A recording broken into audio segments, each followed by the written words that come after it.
you can model what the people we see get success time and time again are doing, there's a high likelihood that you will also see that same result. You can just realize what other people have done, what other mindset, what other steps they've taken, and just replicate that and see the same success. Who scaled his business to £52,000 in just the first 90 days of starting, and then went on to do 100k and beyond very, very quickly after that. You need to actually enjoy the pursuit of the success that you want, because that makes you turn up every day and improve 1% every day. It can seem like a very long amount of time because you've got so much done in that time. I can't believe how much we've accomplished in just 90 days. I've been through experiences where I've got the mindset right, and I've also been through experiences where I've got the mindset very wrong. Everyone gets the same 90 days, but it all depends how you...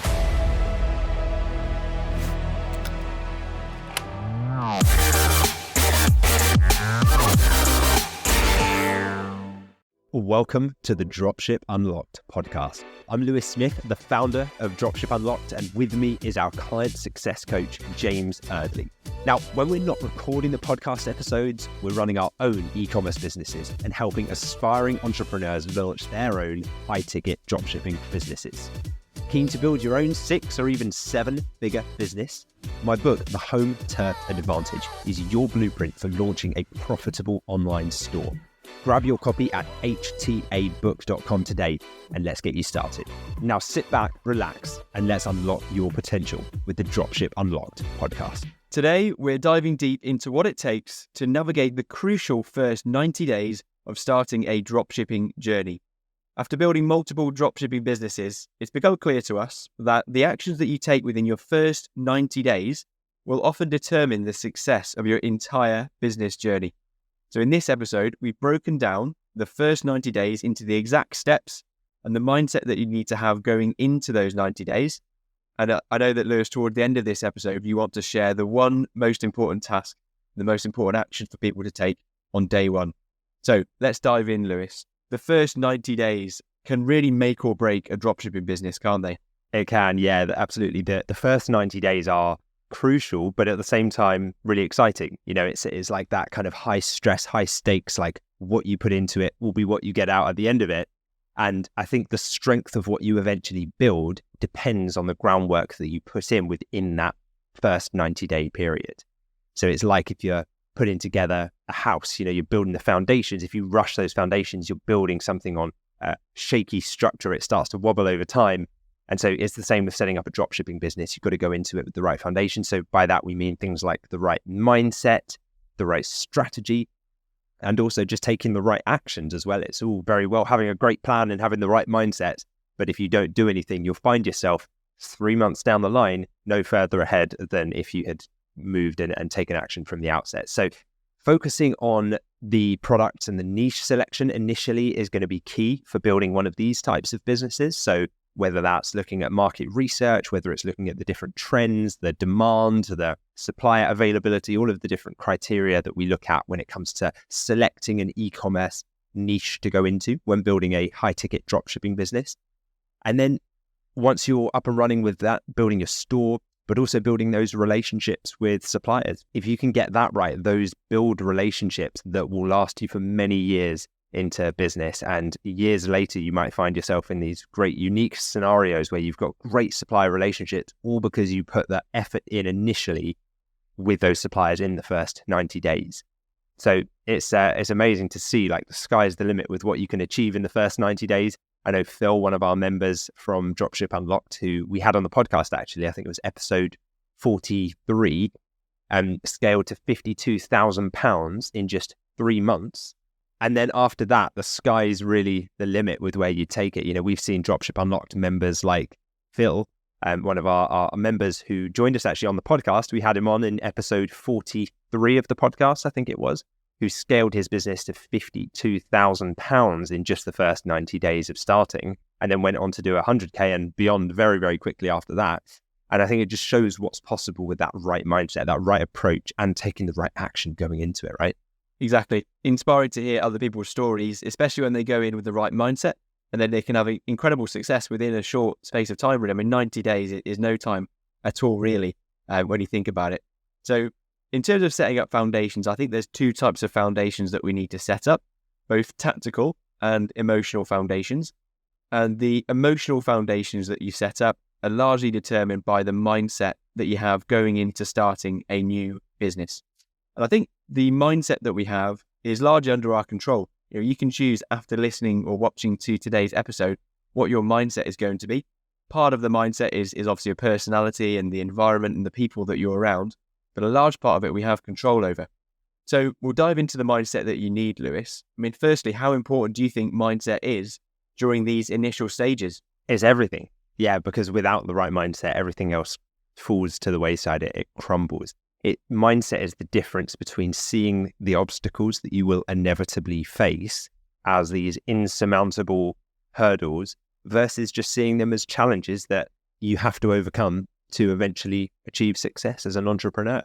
Some people will go into business without the right mindset, hit their first hurdle, which we're all going to hit them, and then just quit at the sign of it and think, oh, well, I wasn't willing to overcome that. I wasn't willing to take that risk, or something went wrong, or I couldn't figure this out on my site, or I got a few rejections from suppliers, or I ran my ads for a month and they weren't profitable, or whatever it is, that whatever hurdle or obstacle you hit, if you choose to quit after that initial first month, then, or first month, or the first hurdle, you probably need to adjust that long-term vision. I know that if I didn't have a long-term vision of success and what I wanted to achieve beyond just the initial results and the success of the first few months, I'd have never continued past some of those hurdles because it's not rational to do so.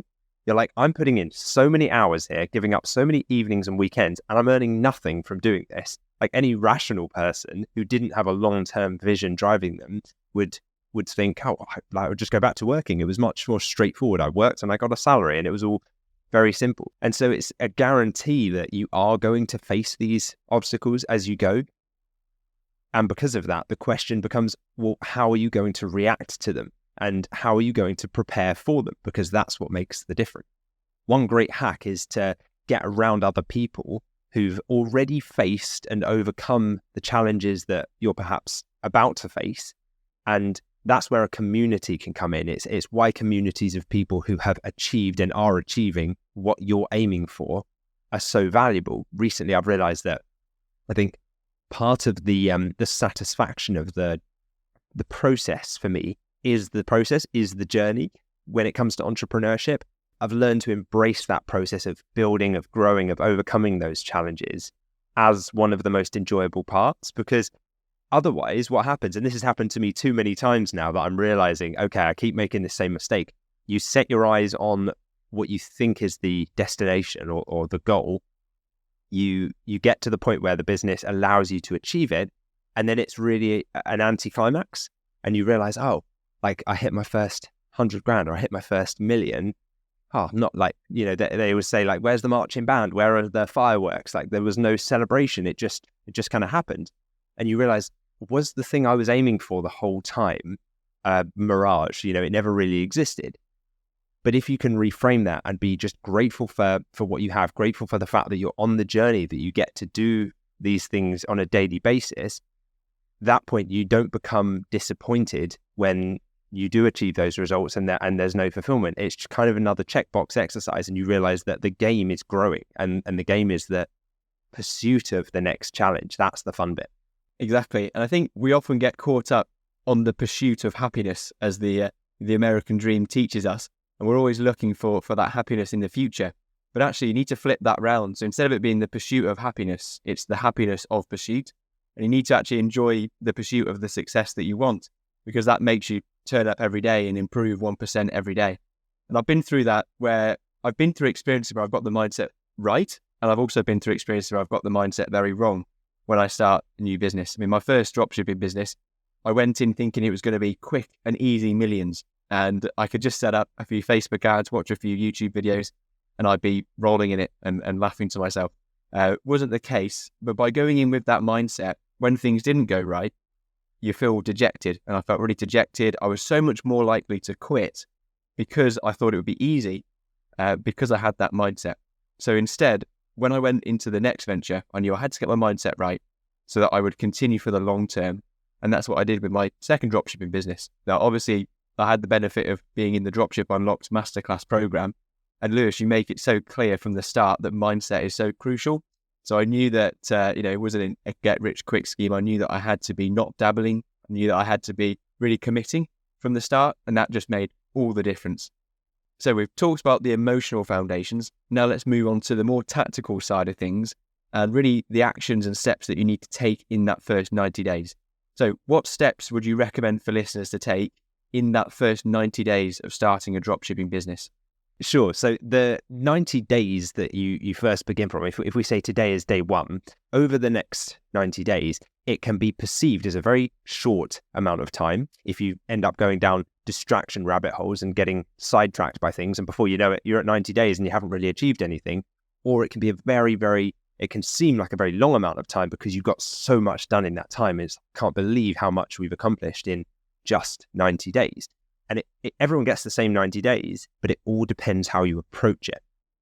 When we see people dive into trying to learn by doing, and they say, I'm just going to kind of jump in, build a store, make the mistakes as I go, venturing down the different YouTube avenues and rabbit holes with the different conflicting business models, where 1 minute they're running TikTok ads and influencer shout out ads, and they're selling low ticket products, and then they've signed a new supplier, and then they try print on demand. And then it's like, these models, whilst they all work in their own right, they conflict with each other, and we see people tie themselves in knots very quickly, and they get tangled in this mess of mixed business models.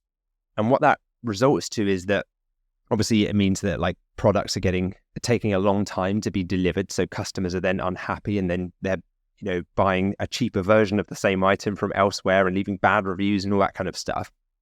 But it means that the entrepreneur at the end of it often writes off the whole kind of business model because they applied different parts of it from different models that just didn't make sense with each other. So what we see the most successful people do with this, and we see this time and time again, is before they even dive into anything, they zoom out and they look at it from above and they say, okay, what have others done here and what can I learn from, and how can I model their path to get results?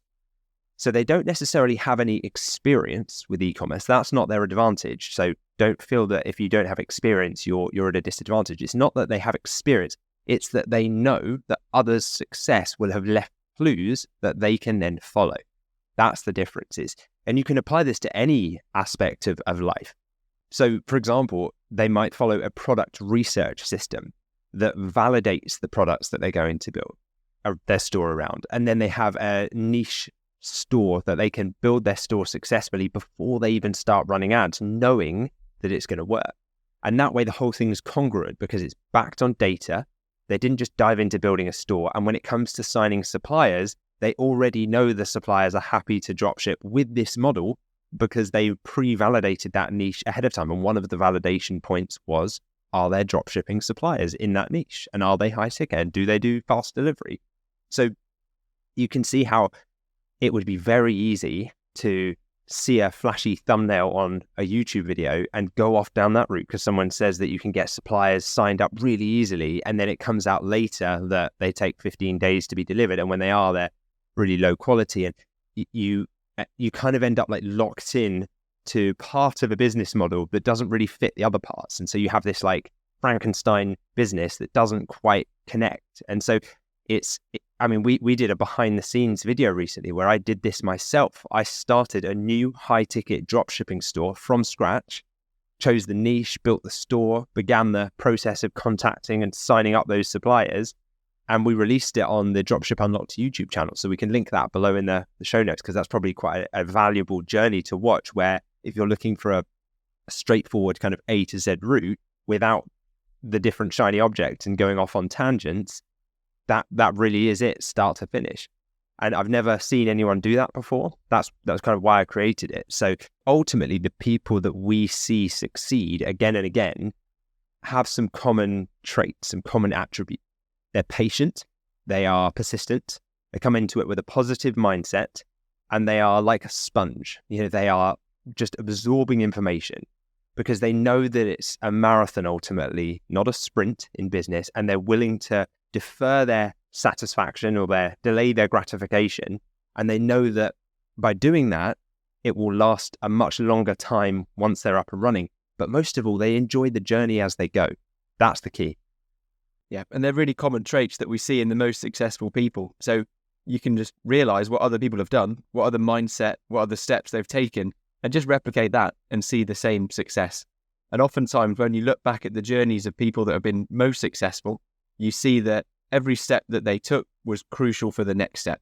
So they always got something in place initially, like the steps you've just been through there, Lewis. They had the niche chosen that they knew was going to be profitable for their e-commerce business.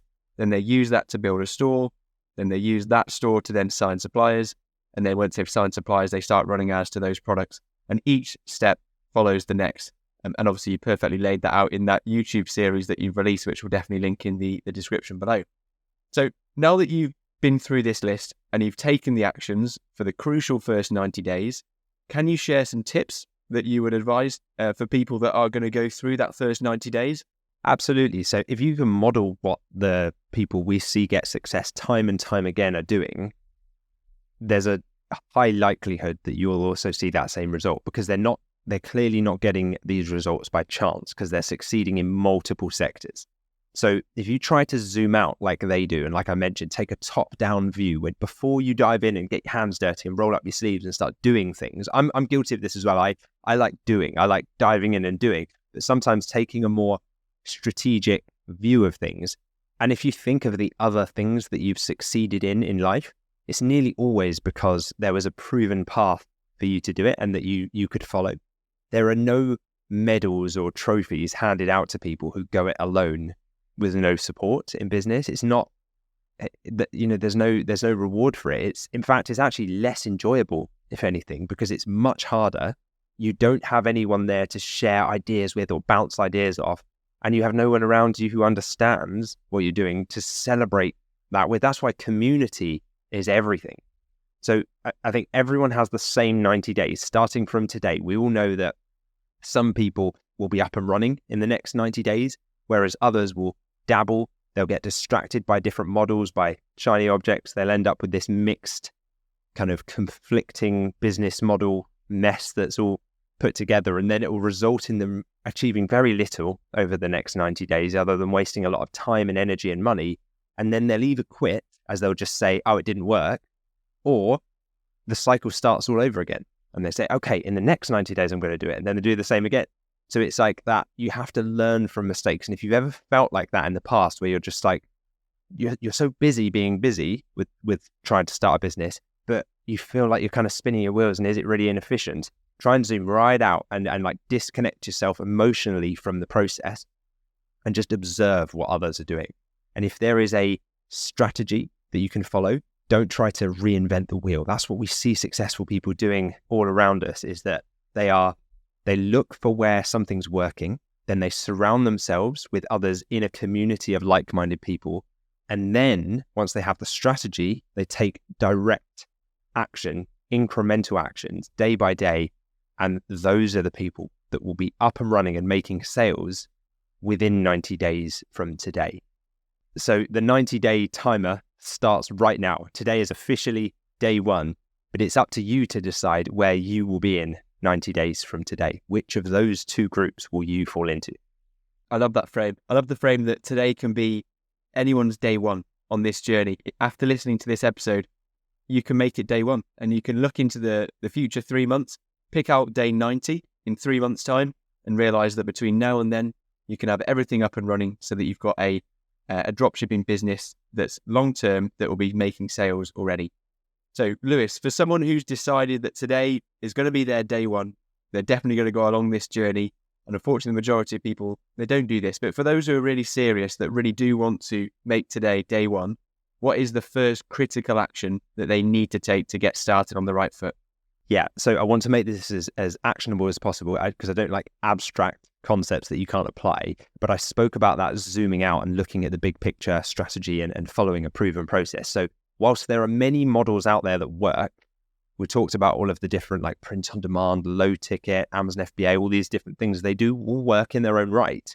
But if you're interested in the model that we use and hundreds of our successful Dropship Unlocked members will use, then the way to zoom out and see the big picture and follow the blueprint is I've documented it all inside my step-by-step book, The Home Turf Advantage.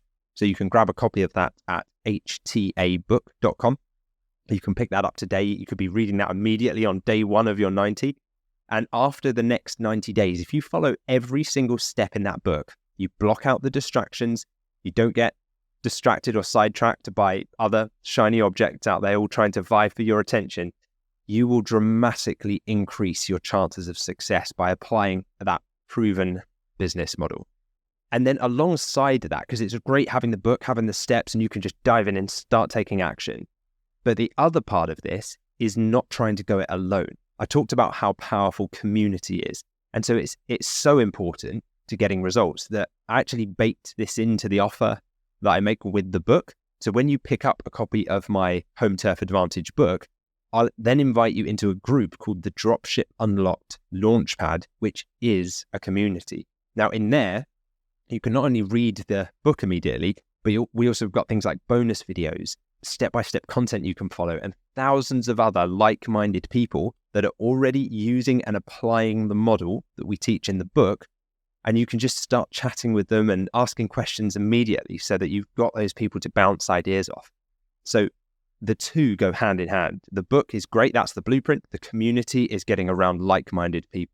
And that is the distinct advantage that you can use to achieve results in the next 90 days. I think the final point to mention on that is just around the delayed gratification. If you can be prepared to delay your gratification for a bit. Most people don't want to do that. And that's why most people never reach the top 1%.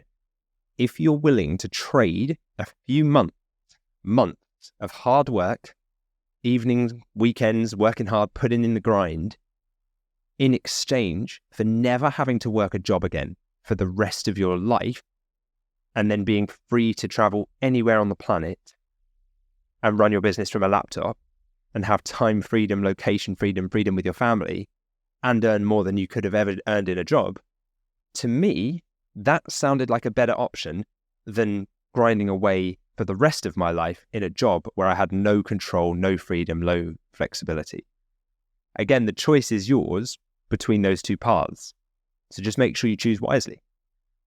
Enjoying the podcast? We'd love to hear from you. Leave a comment or a review, and we might just feature it on an upcoming episode.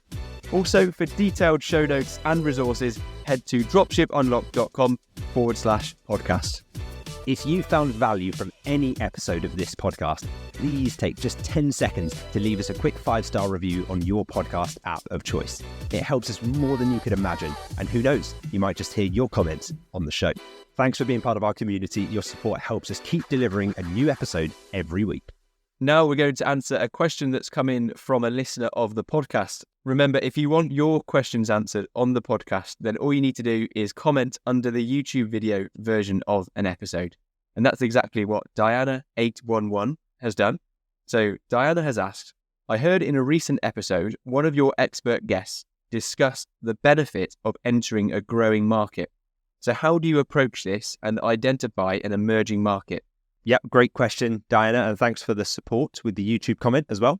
So we take into consideration the health of a niche before entering into the market. And we do this during our validation phase of the original kind of business foundations before we even start building the store. So that's something that I talked about and actually is something that we document in the I Built a Dropshipping Store from Scratch YouTube video series that I did that we've linked in the episode notes for this episode. But when we have a niche idea, we'll always check that niche idea, firstly using Google Trends tool. And on that tool, it will show us a graph to show not only how often is the search term being searched for, but also at what times of year is it being searched for. We don't want something that's going like this, or like that spikes only at one time of year. Like that's not going to be a sustainable business for you. You want something that delivers constant cash flow all year round, and ideally is either stable or growing. If the graph shows that it's a climbing trend, that kind of makes it through to the next step of the validation criteria, or if it's stable. And then from there, we'd look at the different validation criteria. I think we've got 9 of them that we go through inside the Home Turf Advantage book.